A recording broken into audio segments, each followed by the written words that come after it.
J.Lo by Jennifer Lopez was Jennifer Lopez's first foray into the world of fashion retailing, growing the company to true profits before rebranding to JustSweet that went as far as producing catwalk collections in New York Fashion Week before a sale to a Chinese owner. But obviously the brand is long gone now, so what went wrong? J.Lo by Jennifer Lopez was begun in 1998 with backing by two men named Larry Stemmerman and Andrew Hilfiger, brother of Tommy Hilfiger. It was aimed very much towards Jennifer Lopez's fans, with them explicitly telling reporters that it was a way to get the Jennifer Lopez style for themselves. And because Lopez was heavily involved in the process of design, this was to be an authentic way to connect with her celebrity persona. This was an emerging angle in retailing at the time, with celebrity fashion brands becoming seen as a growth area after the success of Russell Simmons' Phat Farm, which launched in 1992. In fact, several celebrity brands emerged around this time, including P. Diddy's Changeant in 1998, Jay-Z's Rocawear in 1999, and Kimora Lee Simmons' Baby Phat in 1999. In terms of J.Lo by Jennifer Lopez, though, I couldn't find exact numbers of sales or profits in the first couple of years, so I actually assume it dealt mostly with license agreements.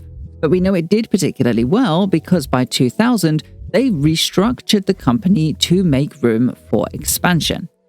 Specifically, ownership of the J.Lo by Jennifer Lopez brand was transferred to a new parent company named SweetFace. Then, very shortly after this, they announced they would relaunch the brand on the 26th of April 2001 after about a year of her promoting the brand fairly decently in public appearances while promoting her album, including during her 2001 Super Bowl performance that happened at the end of January in the same year. All of which completed well before the J.Lo by Jennifer Lopez brand was sent to retail on the 28th of October 2001 in Macy's, with this season that some sources call Resort 2001, others Spring-Summer 02. As you can see from these promotional images, there is no doubt that this was primarily intended to be a merch line. It's heavily clad with her name, the logo was an adaptation of the same logo used in her J.Lo album, and it's clearly well targeted to her music's target of teens and young women who are comfortable to show a little bit of extra skin. They like that blingy aesthetic. Of course, we don't have figures for how well it did after the restructure specifically, but Jennifer Lopez was on top of the world in 2001, especially after the infamous Versace dress that was such a pop moment that it catalyzed Google images. So, if we just really quickly bring in the 4 Ps, you can see the price point was accessible for the target market, the product was also good for the target market, the place was very accessible considering that it was in Macy's, and the promotion was, more than phenomenal because this was at the absolute height of J.Lo's fame. So even if we don't have specific numbers and figures to go off, it's clear that this would have done exceptionally well. But what's more, they had another smoking gun to this relaunch. You see, I haven't actually been totally transparent about the restructuring of SweetFace, because actually their restructuring was particularly confusing in 2 main aspects. Firstly, either Larry stepped away in May 2004, as it says on his LinkedIn, or 2 years prior in June 2002, as it says on his other LinkedIn, leaving the business solely to Lopez and Hilfiger. And secondly, it was confusing in licensing, something that had already been becoming the backbone of the company, with license agreements already in sportswear, swimwear, lingerie, and children's wear. You see, many sources seem to think that it was J.Lo by Jennifer Lopez as a company that owned the ability to license out the Jennifer Lopez name. However, I find this a little unlikely, and instead I think it's more likely, as this press release for the licensing of sunglasses a bit later in 2005 suggests, that Lopez herself owns the licensing, licenses her name out to the parent company, SweetFace Fashion Company LLC, who in turn is just careful about which areas to expand on and always used the J.Lo by Jennifer Lopez branding even from the very early licenses. Which brings us very specifically to a huge turning point in the success of the company, their 2002 license with Coty to launch Glow by Jennifer Lopez, one of the most successful celebrity perfumes ever. As a result, they made $64 million through wholesales alone in their first year. And that is not including their direct-to-consumer revenue from the shopjlo.com website that also had launched in 2001, which led to encouraging them to expand heavily on licenses to include denim, denim juniors, footwear, watches, and bags at a minimum. I'm sure there were more, these are the ones that I could find. Clearly, this was just an enormous success. But that's not to say they didn't have many problems with things like distribution, quality, fit, and even lackluster sales in their junior and mainline brands. But it's just none of those problems actually mattered. Make no mistake, this was a cash grab. Literally all of this was intentionally cheap clothing sold at an inflated price because of a strong celebrity endorsement. It was really not meant to be a long-lasting brand. It was licensed, it was cheap, it was meant to be flash in the pan. And clearly it had worked because by 2003, the brand was making $200 million in sales per year in just clothing alone, with another $125 million annually coming from the perfume. Obviously, this scheme worked, and because it worked, it very quickly caught the attention of Tommy Hilfiger, the brother of Andrew Hilfiger and the joint owner of SweetFace, who had purchased the parent company SweetFace for an undisclosed amount. And they were very quick to expand, with, aside from the launch of the SweetFace brand itself, which is the partner video to this one, by just the following year, the J.Lo by Jennifer Lopez brand had their first brick-and-mortar store, a 3,000 square foot location in Moscow in the Crocus City Mall, which does make sense because their distributor in the region was the Crocus Group. In fact, while sales were beginning to slow in the West, in countries like the US, due to rising complaints that J.Lo no longer wore her own brand, Russia would continue to be a growth market in a way that makes it look a lot like the Russian distribution was really carrying the fashion side of the brand, while obviously the licenses were the real moneymakers as they sold phenomenally well globally. So, they were genuinely a successful celebrity brand by this point. And in case this wasn't clear before, we know that they had expanded from only licensing into producing their own line of clothing by this point as well, due to this 2005 Macy's fashion show that displayed the J.Lo by Jennifer Lopez mainline collection in this presentation that I'm pretty sure was a biographical fashion show of her life and of her road to fame, which we can assume is what was being sold in their brick-and-mortar store, adding to their $250 million in annual sales by 2006. It's exactly this that caught the eye of the biggest sourcing company in the world, Li & Fung Limited, who, depending on which source you read, in 2006 either purchased just the J.Lo by Jennifer Lopez brand for an undisclosed amount, or, the situation I think is much more likely, purchased the entire parent company SweetFace Fashion Company LLC, moving the ownership of everything within that business entirely from the US to China, including all of their still lucrative licenses. But this is where things in the timeline begin to get particularly confusing.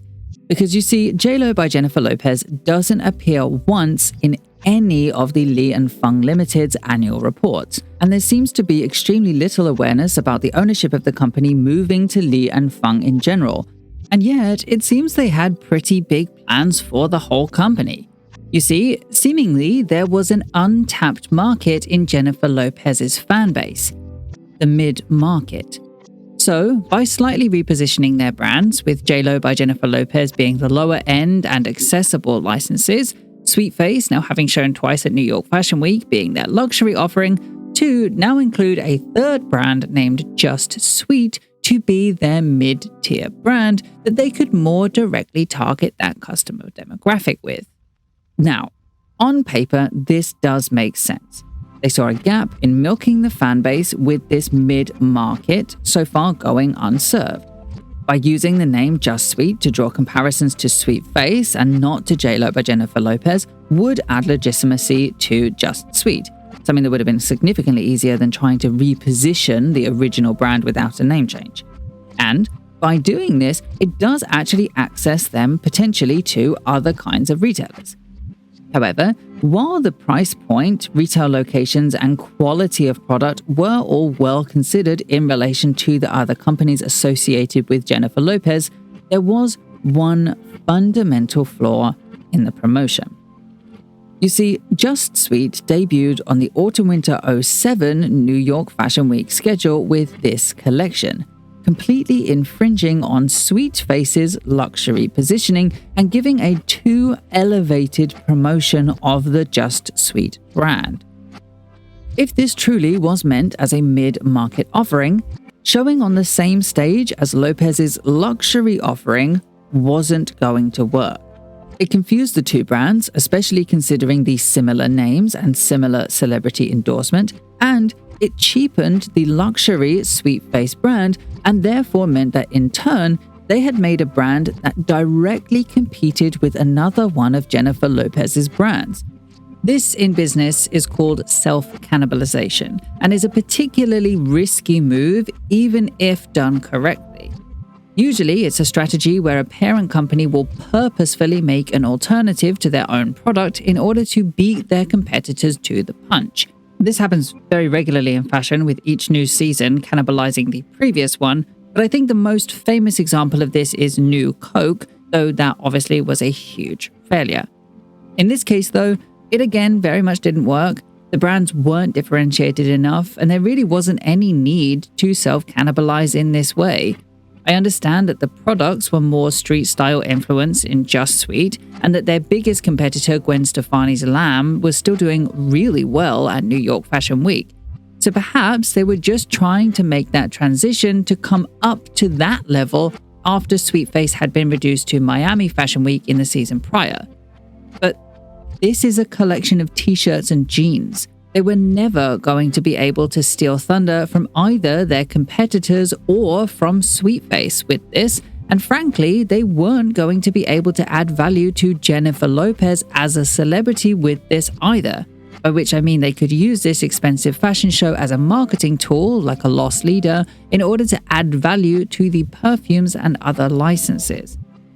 In short, this was a horrendously planned marketing strategy, and as a result, while SweetFace was able to continue until 2009, JustSweet was not as lucky. Closing only a year and a half after their catwalk debut, almost immediately after their spring show in September 2008 for Spring/Summer '09, meaning that it wouldn't be long before J.Lo by Jennifer Lopez was once again the only brand to remain, even if solely on their license agreements. Eventually, this led to 2014, in which they were formally moved to Li & Fung's newly created licensing division named Global Brands Group, or GBG, a sure sign pretty much that the brand was never to return in any organic capacity. So, while the brand lived on in licensing, including a continuation of perfumes with Coty for many years past this, in fact, the fashion was truly and completely closed. Nothing really much happened with the brand after this until 2017, when Designer Perfumes bought the license from Coty with plans to strengthen existing markets and expand into new ones. However, I'm honestly not sure if they found success with this. I know they've released several perfumes, so they must be turning a profit. But much like every celebrity brand, it's only got as much selling power as the celebrity has fame.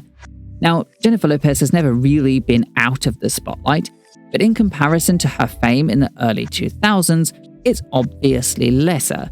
So there is less of a value added from her now than there was then. For this reason, and because it truly has nothing, or at least very little, to do with Lopez today, I really don't expect we'll see real growth from this brand ever again. It's had its day in the sun, for sure. Though I will say that doesn't mean there isn't potential for other Jennifer Lopez brands to pop up. I know in 2020, she founded a new company named J.Lo Beauty and Lifestyle LLC with Lisa Sakino, who is a very well-respected business person from her years at Procter & Gamble and Estee Lauder. And this marketing for the J.Lo Beauty brand, which launched its products, I think, in 2021, is just incredibly strong. From a marketing standpoint, it's just a fantastic take on her celebrity factor, and where her fan base is now. They obviously have aged since 24 years ago, and so targeting them now instead of targeting a newer generation of women is just really smart marketing. So I'm really genuinely excited to see where this goes. And she has continued to do licensing after this too. Even in 2023, she released shoes with Revolve. So I don't suppose this is the end of Jennifer Lopez licensed products whatsoever. But as far as making their own retail offering, as they did back in the day in terms of fashion, with JustSweet and with SweetFace, it's unlikely that they will make a return. You see, despite both of them being sold onto larger companies and therefore being a success from her personal side, fashion is a very risky business. And so to try to risk that today in comparison to running with already established distributors is probably more risky than they're willing to bet on. Thank you so much for watching this video. If you liked it, please do like and subscribe. Perhaps check out the rise and fall of SweetFace here as well. Also, if you're interested in beauty brands, please check out my beauty channel on Underskin. And an extra special thank you goes out to my patrons over on Patreon for your ongoing support.